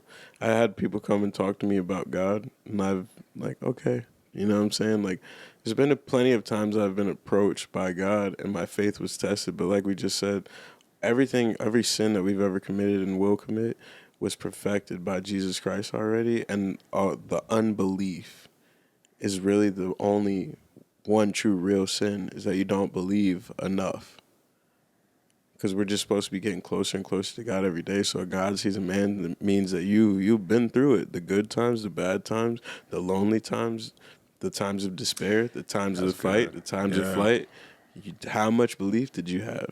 And like, if you don't have much belief, then you ain't got much season. You ain't well seasoned, you know. Like, if you haven't been tested like that a lot in your life, like, you know, sometimes even in the best moments, like, your faith is tested because like, how on top of God still are you when like I know with me, like, coming to God was very new, and things started to get better, and I started to realize like when shit started to go wrong, it's like, damn, I ain't been focused like I was when I was really in my bad times, you know? And so like your faith will be tested in the good times and the bad. Like, are you willing to stay committed to the praying time you wake up and go to sleep? And that's why I think that those traditions like they're important to me too. Is it my lifestyle? No, but I can understand so much that like the more and more I commit myself to Jesus just in my own ways, in my own free-spirited way, reading the Bible, listening to sermons, going to church, I started tithing, you know? All these things, like, they come across as, like, my new dopamine hits, my new wins, you know? But, like, being a well-seasoned man, like, I feel like only reason I'm even kind of seasoned is because I kind of believed before that there was something out there. And then I went through my atheist period for a few years, and then coming back out of it. That's my seasoning right now. That's my testimony. But like yours, you've had God in your life way longer than me. So like your amount to it is a lot different. But I'd say because I like the way I took seasoning as in like time, like as in when you're cooking, say you're making barbecue, we're making a brisket and you smoking it. It's like 18 hours so it can come out delicious. mm-hmm. And you took it more of This is true. This is a real recipe. Is it really 18 hours? So a firehouse get the brisket That's what sandwich. Firehouse told me. It's 18 hours barbecue with cheddar and onions. Shit's on fire right It now, was, I ain't bro. gonna lie. It was. I got the points too. Yes, sir. But I took it more like that, like duration, how long you've been in it. And to me, how I define it is whenever you go through something, how do you deal with it? So as you climb this world, right? 'Cause there's a hierarchy structure. You get judged by where you at in America, right? It's everywhere, bro. And as you try to climb it, there's new challenges that's going to occur. Like, for example, my wife and I, we have a business, and we did the LLC, but no one ever talks about the state taxes. You also have to apply to pay state taxes. So we never did for the first year and a half, and then I finally did it. Like, oh, let's do it. And they say, yo, when did you do it? When did you open your business up? Oh, 2024, January. Oh yeah, you owe us like 18 months. 18 And we charge the interest. They wasn't forgiving. There wasn't like, hey, it's your first time. It's all good. Don't worry about it. They was like, no, you should have known. Just give I me should my have. money. Yeah. You should have known. It hit me with that. You should have known. Yeah. And that's how I look at it. Is season is when you know the wisdom that comes, and Yeah. being with God. Because I always find it funny how they call the Holy Spirit the Spirit of Truth. Because I always use that as show me what's real, show me how life actually happens. Like even because before I took a couple of paralegal classes in college, and before that, my only understanding of law was the show Law and Order, was the show Suits, was the show Franklin and Bash, and then in my own CIS. yeah, and then when I go into and take these classes, I learn what the law is actually like. Like, people do not understand law; they don't. Like, for example, like business.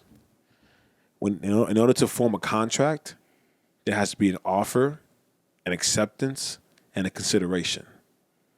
So if you offer me your shoe, and the consideration has to match. Can't be no like, yo, give me your shoes and they're worth $75K and I gave you $200 for it. You can argue that. That's not fair. And you can fight back to get your shoes because the consideration doesn't make any sense. Why would you pay $200 for $75,000 shoes unless you were trying to get rid of it quick? Just I could have tricked you, and you can use that.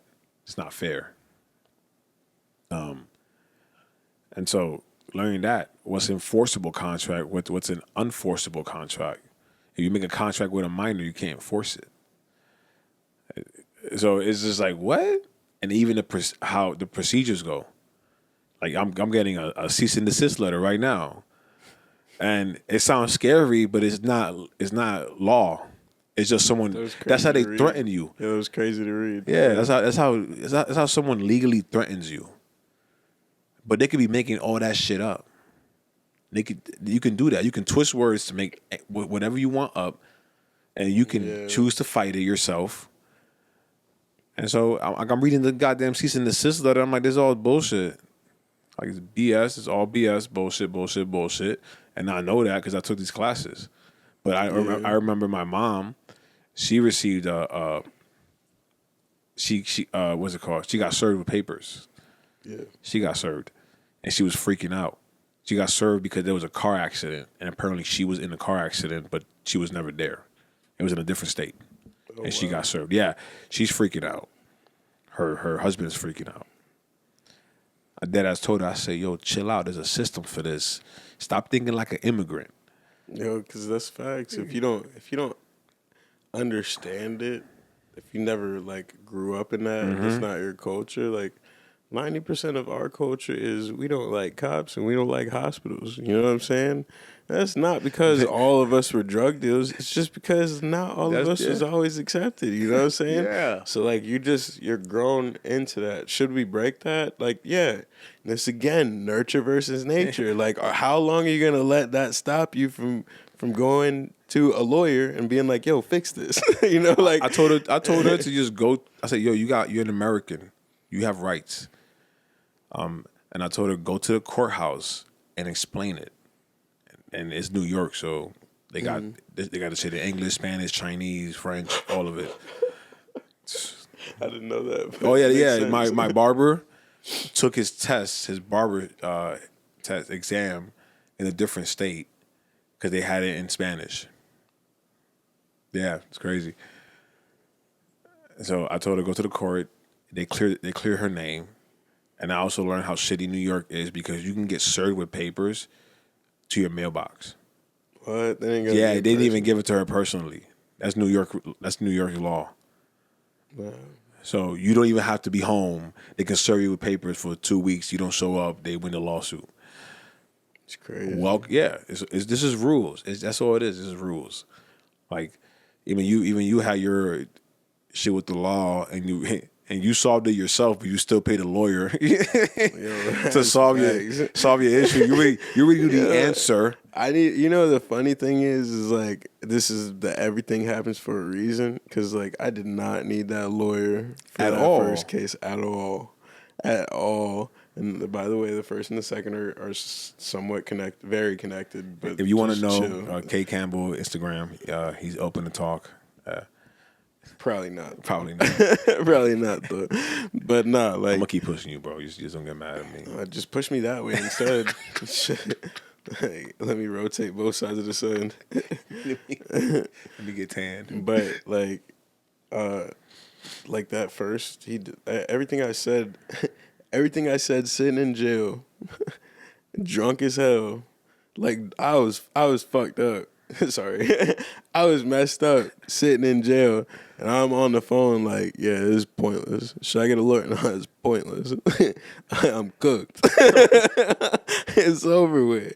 And I could have done, it literally just made the process easier for me to say I'm guilty. That's pretty much all it was. Like, they say that there was a deal. Like, no, when you, like, I was reading, you have to go and sit in the class, and they tell you all of the fines that come from said offense, and then all of the like things that you have to do for said offense. And what did I get? And all that. all of that. You know what I'm saying? I got the max fines that you could put for each court visit. I got the max just everything came out the max as far as the money wise, and then the classes those got given to me on the court dates. Like they told me that I had to go do this class, I had to go do that. So all he did was make it easy and put it in links for me to go get it done. You know, like now I didn't go have to research or read a paper or look at my mail to see, you know, what I had to do. He just made it easier by telling me. So I paid $5,000. I think I can't remember how much. I think the first one was more than 5,000. I'm not really sure though, but I paid him all that money just so he could make the process easier on me, so he could manage it. Welcome to business. You find a need.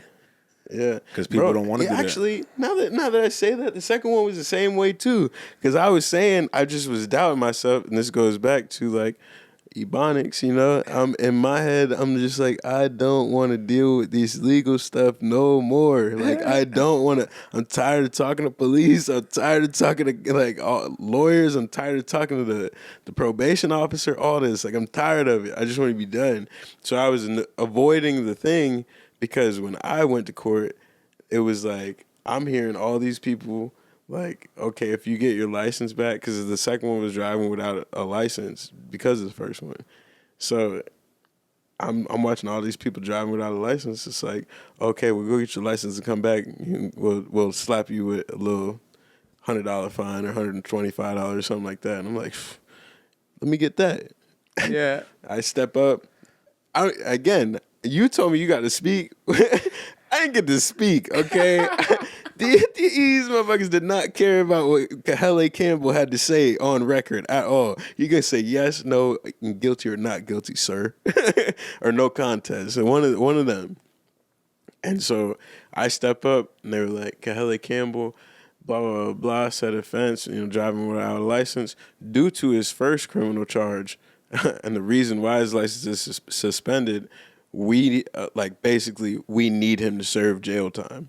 He has to do the jail time. And if there wasn't no explanation other than that, and I just watched everybody get their explanation, and I was like, "Yo, that's fucked." Like I should be allowed. Like, yeah, I know what the first offense was, but like now, I'm doing the same thing they did. You didn't catch me drunk. You know what I'm saying? It'd be different if I was drunk, but like.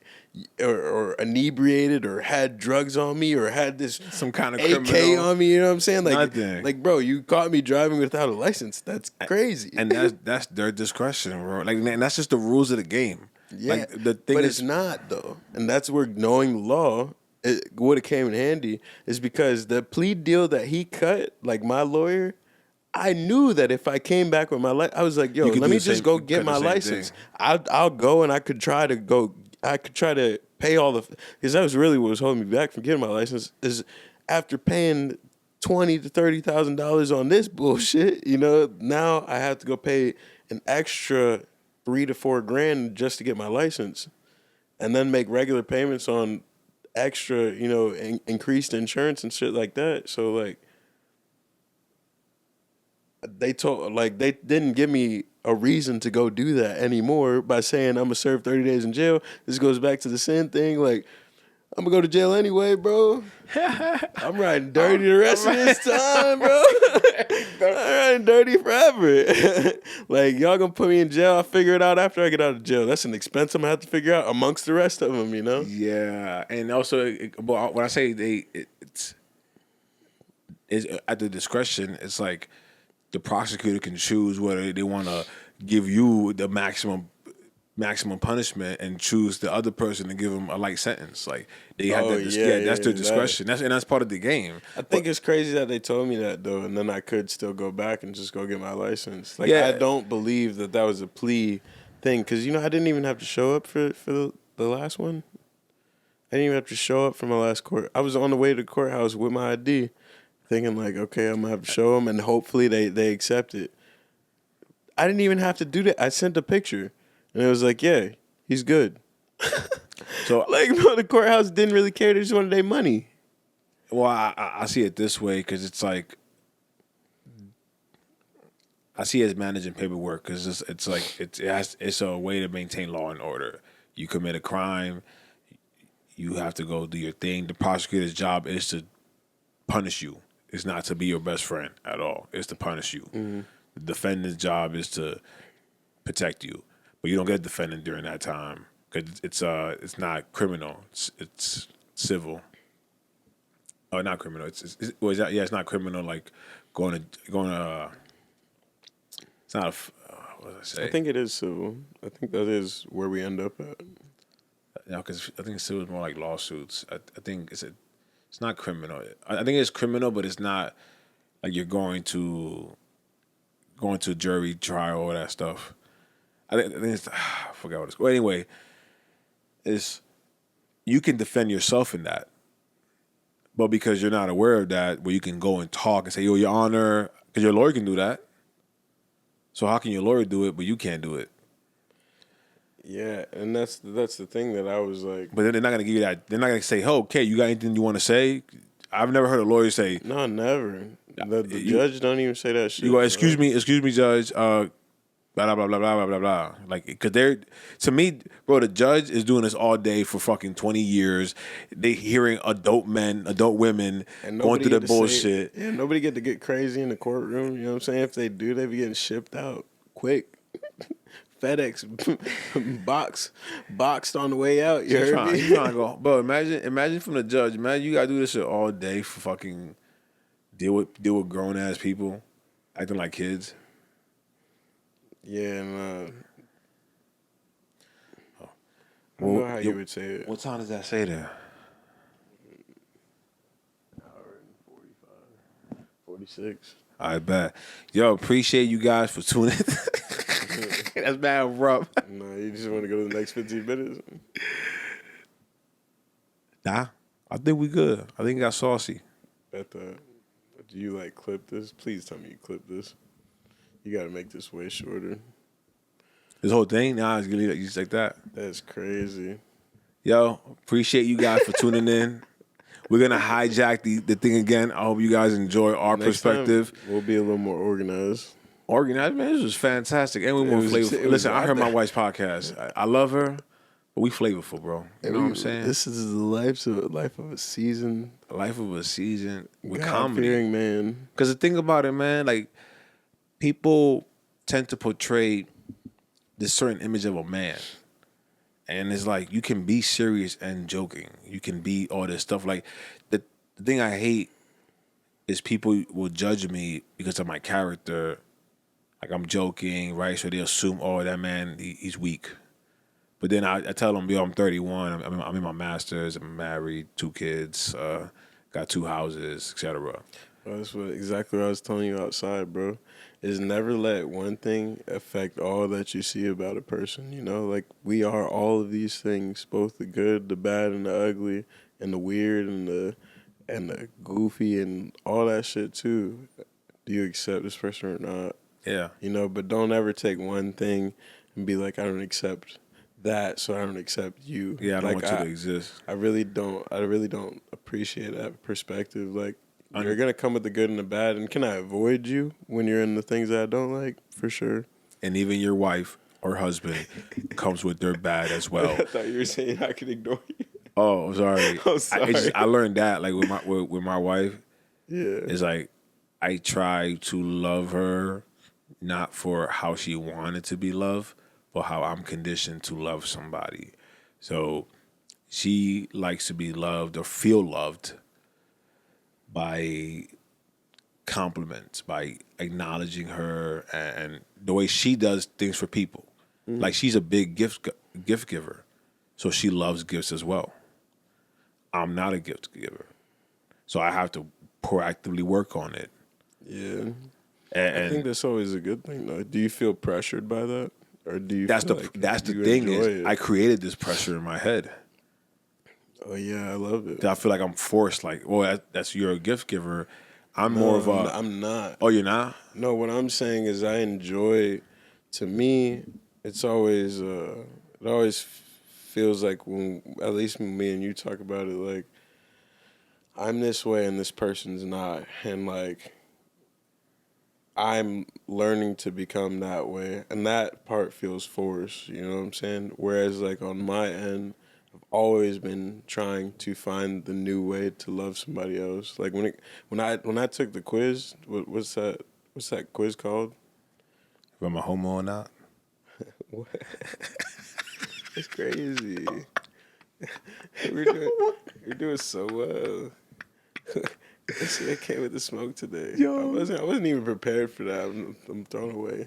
Anyways, What test was it? the the love language quiz. Oh yeah, yeah.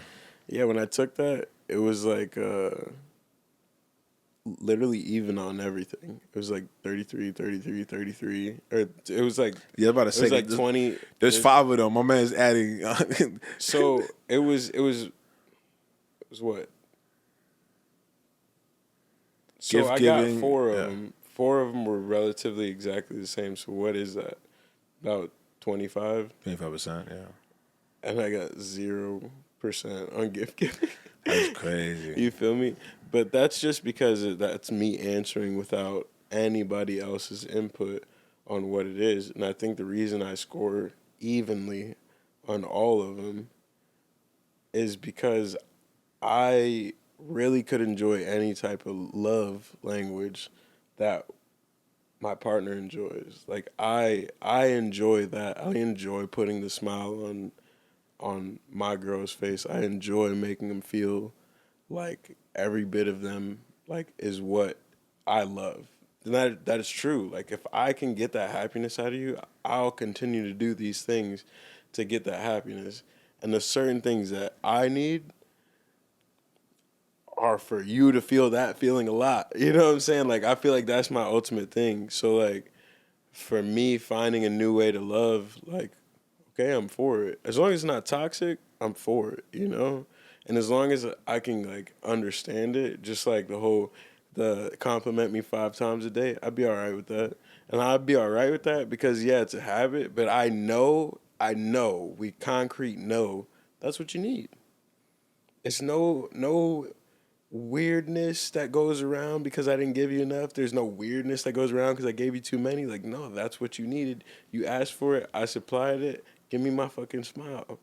Hug me. Now, the issue is, You know? and that's the issue because it's easier said than done. And I think for men, but not for men. Sorry, I think for you and I, we can say this is what we need, and then we'll be good. But I feel like when it comes, and I'll use this for the. No, actually, I'll speak about my own relationship. Let me not generalize. For me, I'm similar. If you need this kind of love or whatever, I can do that. But I let you know I need this. If I don't get what I want, I'm gonna stop doing that, and I'm gonna look. That starts to become a punishment for me now. Like if you're not loving me the way I need to be loved, then I'm not gonna love you the way you need to be loved. It's a very natural reaction. But the funny part when it came to my relationship, the most hilarious part is I thought I was doing that for Natasha. I thought like, yeah, I'm giving you what you want. But I didn't, I never, Felt like it was a quid pro quo. well, no, I never hit the actual standard of what she expected. You know, I mean, Oh, and you didn't know previous, that. because I can say I'm doing it. But if you work as an industrial mechanic, and someone said, I fixed it, I did it, and it's still broken, you're not gonna go like, oh, good job, man. You go like you didn't do what you needed to Like, do. all right, leave. Oh, sorry, they did it, but they left a mess. They did it, they fixed the thing, but they left a mess. They didn't put the tools back, etc. So you could be like, yo, you did it, but it's ugly. Like it wasn't the standard. The standard is to fix it. Yeah. So it's the same thing with the relationship. I was giving it to her, but it wasn't the standard. It wasn't what she was used to. Like she's used to this level right here, and I was Yeah. giving her like this level, and vice versa. I'm used to this level in my love, and she was giving me this. And so what we interpreted as, oh, you don't know how to love me, it was that for both of us, but we took it personal. But see, that's what I'm saying is like, where does it get taken personal at? Is because people get too caught up in just not saying it straight, bro. Like it's either one thing or another. Either you're not saying it straight or you keep changing the goal. Communication. We talked about it earlier, right? Yeah. If you don't know how, like a little kid. And the thing is, like, there's two sides of it though, because like sometimes there'd be a lot of communication, but there'd be a lot of fucking change. You know what I'm saying? There'd be a lot of like, oh, I want you to love me more, and then it's like, oh, this is making me feel weird. And it's like, okay, you got to figure you out is what I'm hearing. You know what I'm saying? Like, you have to figure out what you want, and then you communicate that to me, and then you will receive. And that's the way your relationship going to be for the rest of your life. But if you don't ever talk about it, and you don't never talk to yourself and figure out what the actual goal is, come up with a goal, and then follow through on that goal, of course you're going to be, like, coming short. I think this generation is learning who they are, like who I am and what I need. I think that's becoming the biggest priority, because I'll give you an example. People say, oh, these kids don't want to work. And it's like, yes, because it's meaningless. I'm making somebody rich for $15 an hour, and I can't even enjoy the basic things in life. That's one, but they're asking those questions. They're bringing up those questions. It's the same questions that came up during the 1970s with the Vietnam War. World War II was before then. So you got the World War II, then Vietnam War. During World War II, no one was saying, I don't want to go to war. It was like, you as a man, you have to go to war. And when it came to the Vietnam War, the hippies, yo, why are we going to war? Why am I dying for something? And it was right, because at the end of the day, that was a petty war. It wasn't even necessary or needed, and we lost too. Yeah, like how many we lost? I think compared to what they lost, I think it was way more. I don't really know. We were trying to bring democracy to everybody. You know, y'all all need democracy type shit. Mm-hmm. But all I'm saying is, I think that's happening with this generation. I'm not saying that they're right, but the fact that they're questioning, right? You start to reevaluate things. You start to reflect. And even with me, it's like my mom is like, yo, be a doctor, be an engineer, be these things, be a lawyer. Why? Because it makes money.